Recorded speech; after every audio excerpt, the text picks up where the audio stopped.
Bonsoir. Alors, première question, évidemment en rapport avec l'actualité, ce tirage au sort de la Ligue Europa. Parlez-nous justement de la place qu'occupe l'AS Monaco en France et plus généralement à l'échelle européenne.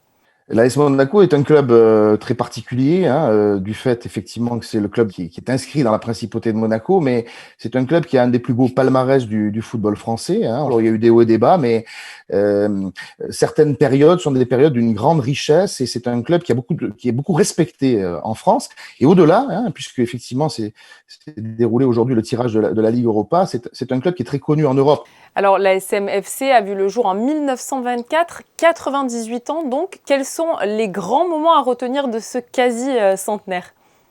Monaco a commencé à avoir véritablement son stade avec le stade Louis II, l'ancien stade Louis II créé en 1939 et qui a été le point de départ d'une période qui va progressivement mener l'AS Monaco au sommet du championnat de France. Alors, pour le dire rapidement, il y a eu globalement trois périodes qui ont été très importantes pour Monaco au plus haut niveau du football français. Au début des années 60, lorsque le club, notamment avec le joueur Michel Hidalgo, très célèbre, hein, va réaliser un ensemble de résultats tout à fait performants. Et puis ensuite, dans le contexte des années 78-79, lorsque le club remontant de Division 2 parvient à remporter le championnat de France 1978, tous les amateurs de football s'en souviennent d'une manière tout à fait brillante. Et puis, je dirais, par la suite, les années 90, hein, où le club a connu aussi de très grandes performances. Monaco a eu, même s'il a eu des éclipses, est un club qui a eu de très, très bons résultats et a suscité un grand respect. Vous en avez parlé, vous avez cité notamment Michel Hidalgo, mais c'est vrai, l'AS Monaco FC a été un beau tremplin pour certains joueurs. Je pense en 1998, par exemple, à la génération Barthez, Trezeguet ou encore Henry, et plus récemment, évidemment, on pense à Kylian Mbappé. Vous avez raison de considérer que ce club a été une pépinière de très très grands joueurs, hein. On peut se rappeler sans doute par exemple la vedette qu'a pu être Bruno Bellone à un certain moment lorsque l'AS Monaco a remporté le championnat en 1982, Manuel Amoros également, et puis effectivement la génération Henry, Trezeguet, Petit, qu'on se plaisait à aller voir lorsqu'ils jouent en réserve et qui ont éclos à Monaco avec des carrières tout à fait exceptionnelles, et puis bien sûr Kylian Mbappé en 2015-2016 continue de montrer que ce club a aussi une vocation formatrice qui n'est absolument pas contestable. Donc, c'est les deux aspects, c'est l'apanage d'un club important. On peut voir d'ailleurs des supporters monégasques un petit peu de partout en France, preuve que le club possède, vous l'avez dit, mais une vraie identité. L'AS Monaco est un des clubs qui a le plus de supporters ailleurs, hein, dans toutes les villes. Et chaque fois que l'AS Monaco se déplace, comme ce sera le cas encore à Paris dimanche prochain, il y a beaucoup de supporters qui viennent assister aux rencontres et se montrent très fidèles à ce club, y compris d'ailleurs grâce aux réseaux sociaux jusqu'au bout du monde, hein. Il est faux de dire que l'AS Monaco n'est pas un club supporté, c'est un club qui est sans doute apprécié aussi par rapport à ce qui peut être considéré comme sa tradition, hein. Le club a toujours eu cette ambition d'être un club plaisant à voir jouer et c'est souvent le cas.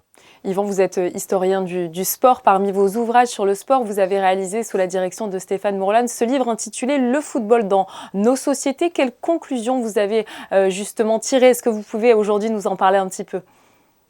Le football, oui, est un enjeu de société pour plusieurs raisons. C'est à la fois une pratique qui peut rassembler, hein, effectivement, qui peut diviser aussi, mais qui surtout peut rassembler, qui peut aussi susciter des mobilisations politiques et géopolitiques, qui peut provoquer également tout un ensemble de souvenirs communs, hein, et je crois que ça, c'est un élément qui est important. Le football est un des meilleurs agents diplomatiques. Il faut voir la Coupe du Monde au Qatar cette année, qui est décriée ou pas, hein, et va être un centre des regards médiatiques de la planète entière.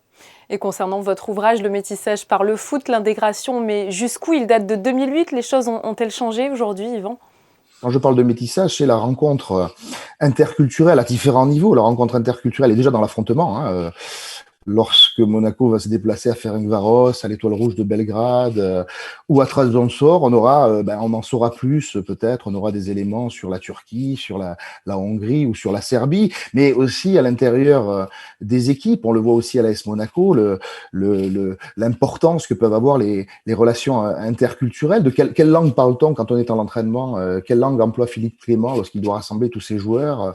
Est-ce que l'anglais est de mise? Est-ce qu'on parle espagnol? Est-ce qu'on parle français? Bon, voilà, on voit que le football ramène à tout un ensemble de possibilités de fabriquer des identités plurielles. Alors c'est un élément qui parfois peut dériver dans des formes de rejet lorsque les supporterismes dérivent, mais globalement le football permet quand même de favoriser la rencontre interculturelle à différents niveaux, et ça il faut le défendre, et il faut peut-être s'en féliciter aussi. Merci beaucoup à vous, Yvan Gastaut, d'avoir partagé votre savoir sur le sport et plus précisément sur le football à Monaco.